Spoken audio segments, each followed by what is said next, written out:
Eguana designs and manufactures fully integrated energy storage systems based on our proprietary software-driven power controls platform.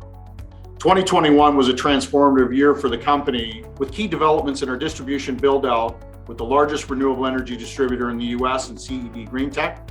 We utilized our partnership with leading Japanese trading house, the Itochu Corporation, for battery supply chain and future battery technology development, and most recently launching the most recognizable name in batteries, Duracell, into the North American energy storage market. Moving forward across 2022, investors should anticipate execution and revenue ramp from the company, along with some key additional partnerships and new product entries. We expect to see mass adoption of energy storage systems take place in redefining and transforming the power grid, where storage systems will certainly play an integral role. As a result, we expect to see a capital shift into our space with much larger company engagement.